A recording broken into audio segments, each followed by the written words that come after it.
Good morning. Welcome back to Impact. My guest this morning is my neighbor at the Red Pole Center, Valerie O'Leary from Critical Incident Stress Management. You know, I got up early this morning to practice that. Critical Incident Stress Management, or you like to say CISM. CISM. We've had that conversation. Yeah. CISM is an organization that I think, Valerie, you got off the ground a number of years ago. Yep. When I got here, actually United Way had given an organization a grant to research it. And after the grant was done, I didn't want to see it leave the community, and I wanted to go forward with it. So I quickly put together a nonprofit, and from there, over the last 3 years, I've been building it to a nice capacity so we can respond in the community. I'm thinking back when you first came to town, that very first year, you were either one of the nominees or a recipient of the Heart Award for, I can't remember the name of it, but it was like the Newcomer Award. Yeah. Is that right? Yep. It was the Volunteer Award, Newcomer Engagement. So when I first arrived, I've been doing volunteer work all my life, and I'm passionate about it. That's how I got to know the community. I jumped in and I started volunteering wherever I could and whenever I could. And that's how I got to meet a lot of the community. It was great. Got to learn the community and fell in love with the community right away. You're not originally from here, though. You're from the Wet Coast, right? Yes. I spent over 20 years in British Columbia, but originally I'm from Cape Breton. Oh, okay. So what took you out to the West Coast? Work. I kind of wish I had stopped in Alberta rather than BC. I still love BC, but it's the community atmosphere here that I fell in love with. You don't get that in large populated cities, and it was like, I wish I had brought up my kids here.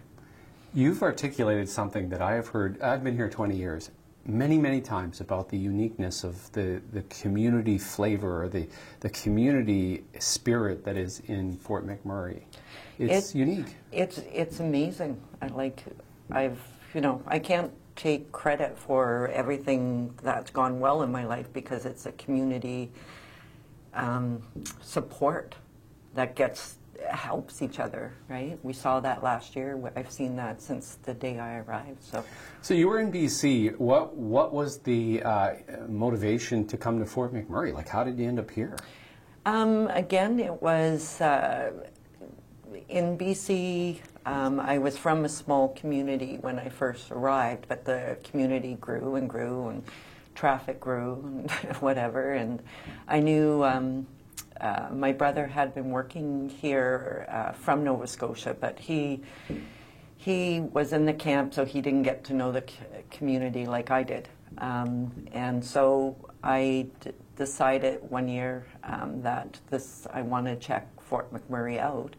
And life sort of aligned with my passion and my thoughts, because right away I saw a contract online and I applied for it, and that's what got me here. So Valerie O'Leary is with Critical Incident Stress Management, and I'm very interested. You're I guess the founder of it in Fort McMurray. What was the gap that existed in the community that this organization is now filling?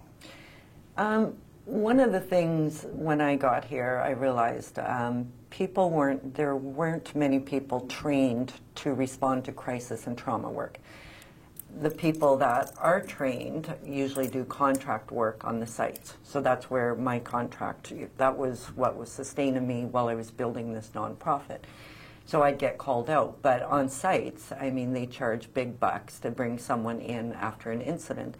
And the more I talked to the community and saw that small companies, small organizations couldn't afford it, I thought that it's ridiculous. It's like going to the hospital and not having health care and being turned away.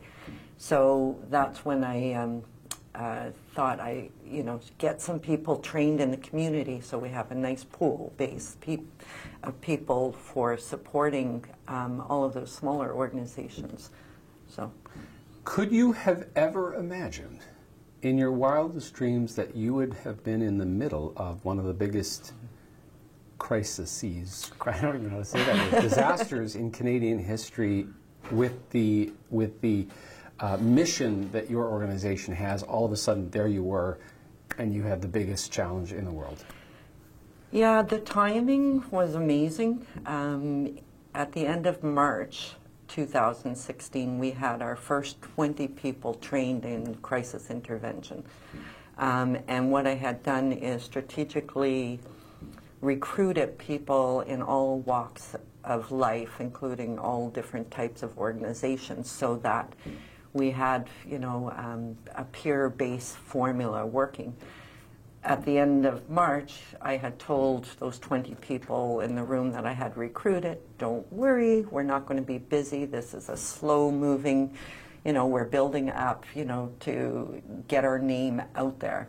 And, 5 weeks later, I'm calling them, asking them to get to the evac center at Mac Island to help out right away. And from there, the next 2 weeks, there's a bunch of us dispatched all over the province and helping where we could.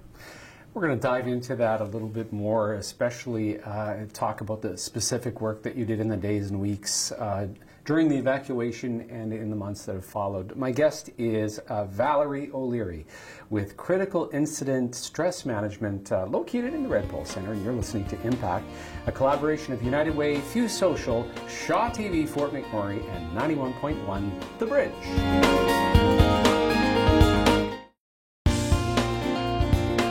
And welcome back to the show. Sorry, Steph, you confused me there. I was busy drinking my water. Russell Thomas in the studio this morning with Valerie O'Leary from Critical Incident Stress Management, or CISM, as she likes to call it. I'm a big anti-acronym guy, but it's, you know what? Everybody calls it CISM. You've somehow established that, but it's good to remind people what it is. And here you were, and I know that, I don't know, when the fire day happened, May 3rd, were you in the office that day? I arrived at the office that day. The night before, I'd just gotten back from Edmonton. So the team actually was dispatched on May 1st, when the first evacuation happened. And then on May 3rd, I got up, went to the office, and I had gone outside, didn't like what I saw. So by then, it was still early in the day, but it was just my background in emergency services. Went home, got my cat, filled up with gas, got a case of water, started phoning the office, trying to get a hold of Mary Ellen to see if I was allowed to bring my cat to work. And then I thought, the heck with it, I'm bringing my cat to work, right? And by the time I got back to the office, everyone had left. So I was worried getting caught with the cat in the office, but I hid her in the back room. And it was shortly after that, all of a sudden the phone started going crazy, looking for help at the evac center, because I'm part of ESS as well as the critical incident stress team. So I was getting pulled in a bunch of areas, and I dispatched the team members that were available, and we all arrived.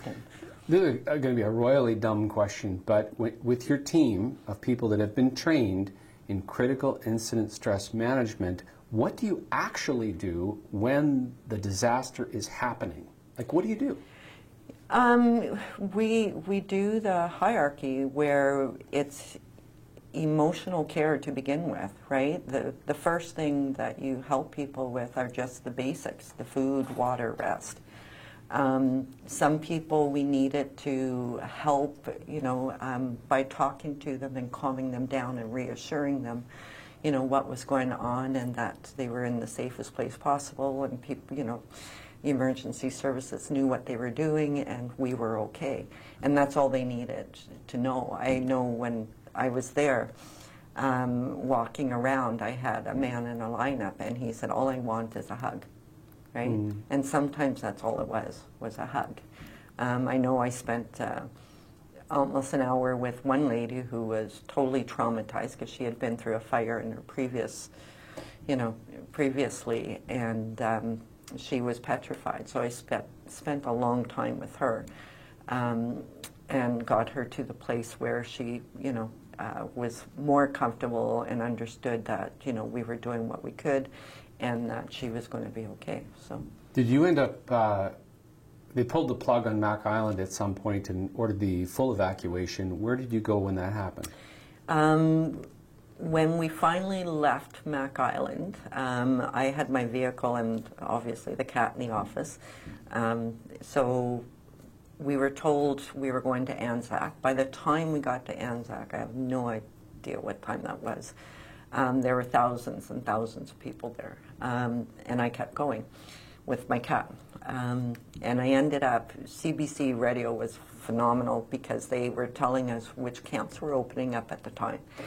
And I was close to Conklin when they said a camp there was open, so I got there about 3:30 in the morning, and I didn't know if they would accept the cat, and I walked in with my cat, and I was the first to arrive out of all of the evacuees, and they just came around the corner and gave me a hug, and I said, "Can I stay here with my cat?"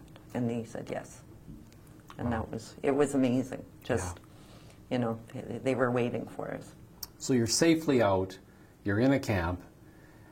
How soon were you transitioning to then reacting to the actual evacuation and all the work that had to happen?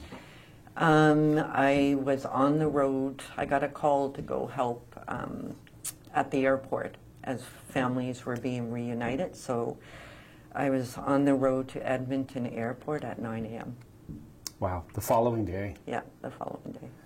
Crazy. And so these are families that maybe people had gone north and were flying out via the various landing strips. That's correct, yeah. Yeah. When you look back on that crazy time, what stands out for you? The world coming to our aid. Yeah. Every hug, we saw people that outside of the community crying tears for us. Yeah. Right? And it was like people, as we were running, people were coming. And that was just amazing how fast people responded. It was like, I'll never forget, like I got back from the airport, 2 a.m. or something, back in Conklin. And so I thought, I better try to find a place in Edmonton with my cat, because I had another call to go somewhere else the next day in Edmonton. So I was packing up the car, getting ready, so in the morning I could just grab the cat and leave. And this young couple pulled up behind me. It was like midnight, 12:30, 1 o'clock, I forget what time. And a young guy got out of the car or out of the truck, and he said, "Excuse me, ma'am, can we fill up your tank for you?" Well, that was the first time I lost it, right? Because the thought that they were driving around, day 2, filling up gas tanks, it was just like, wow. I was sharing some of these stories to colleagues in Toronto from across Canada, and I started telling the kindness stories. And I looked up, and there was 3 ladies, and the tears were just streaming down. That oftentimes, both when I tell those stories, that's when I lose it as well. Yeah, there's something about that. Yeah, and that's actually why I started that Gratitude Attitude campaign, because we've been out in the community doing, healing type of education and awareness, and people were scared about what the first year anniversary was going to look like, and it's hard to think about what people went through, but if we remind ourselves on how the world came to our aid, how important that was, right? And also to be important is, that couple, I don't know their names, there's no way I could ever find them, right? To say, hey, you had a huge impact on me during that time. So we created that Gratitude Attitude Facebook page, and people, we purchased 600 blank signs, and we were out in the community saying, if there's someone or a company you want to thank, who would that be? And we actually ran out of signs. Yeah. And one particular person that sticks in my mind is that I was at the Red Pole Center, and this man walked up, and he looked grumpy to begin with, right? And he goes, "What's this about?" And I'm saying, you know, it's about thanking people or companies that we haven't had a chance to thank yet. And who would that be? And he's, you know, throws his arm down, not interested, and walks away. And 10, 15 minutes later, he walks back. And he goes, I thought of who I want to thank. And he did up a sign. And I thought, that's exactly what I wanted to do, was get him thinking, not about, you know, the horrible things that happened that day, but the actual good things that happened last year, right? So, yeah, it was pretty good. What a beautiful story. My guest this morning is Valerie O'Leary from Critical Incident Stress Management, located in the Red Pole Center. We need to take another break. You are enjoying Impact here on a Tuesday morning, a collaboration of United Way, Fuse Social, Shaw TV, Fort McMurray, and 91.1 The Bridge.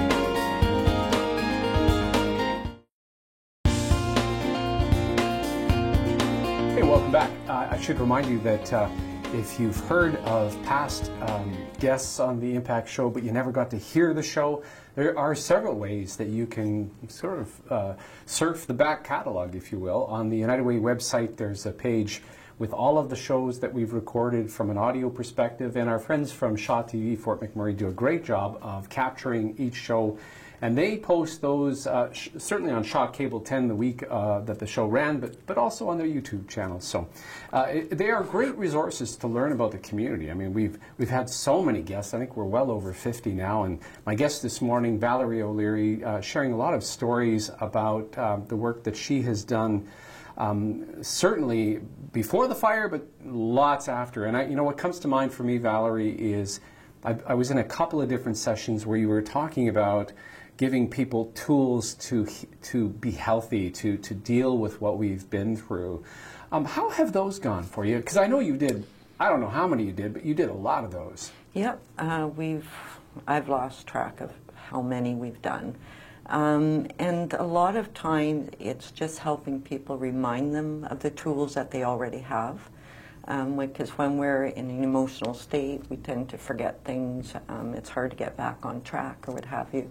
And it's like baby steps, getting back, you know, to mental health well-being. A lot of people go to the gym, and people that start off at the gym start off slowly. It's the same thing, except it's the mental health. You know, how do we get back to where we want to be in life? And so we help them, you know, sometimes we give them the tools. And it's group cohesion as well. So building relationships in those rooms so that people have like a buddy system, watching out for each other. Sometimes it's just a matter of, you know, giving them permission to vent, right? It's okay to vent. It's okay, you know, to break down. It's okay, you know, to have a bad day. But helping you so that that bad day doesn't turn into multiple bad days, right? Yeah, you've led right where I want to go. So this past week, was it this week? They released the report about the fire, and a lot of people, in a sense, were re-traumatized because they got angry again. Mm-hmm. Do you have any advice for some of those folks that might be realizing, oh man, I've gone to that place again where I'm just fuming over what happened? Any advice from your perspective? To be perfectly honest, I had that same reaction. You know, like, so what do you tell yourself? What I tell myself is it happened.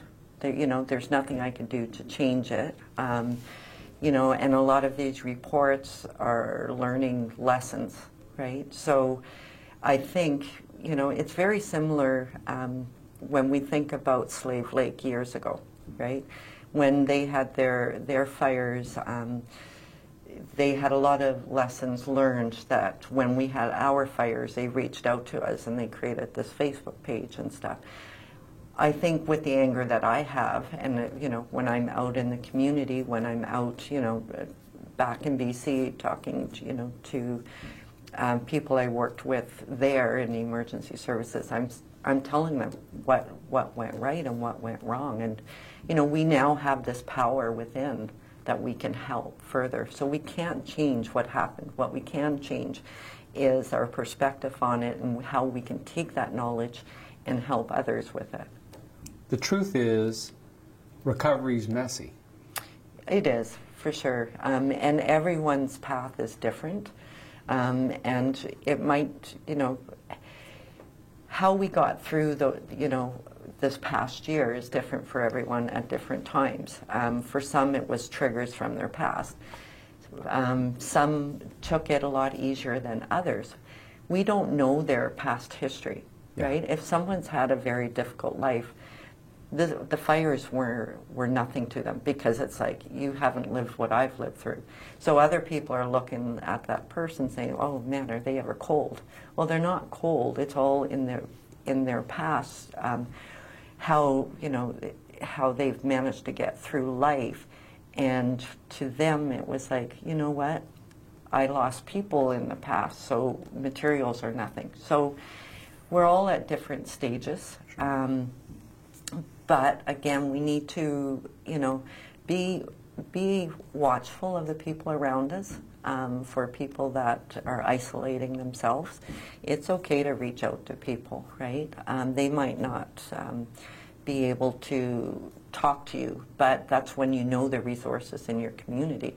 There, Borealis Counseling has mindfulness courses that's talking about living in the moment, right? The past is the past. Yes, it hurts, but how do we go forward, get past it? SOS has some great people over there. They have the crisis line. Know the resources in the community and help those people. Sometimes people don't want to access, their own EAP provider. Tell them there's 1-800 numbers. Some people are more comfortable contacting a complete stranger. It doesn't matter who that help is.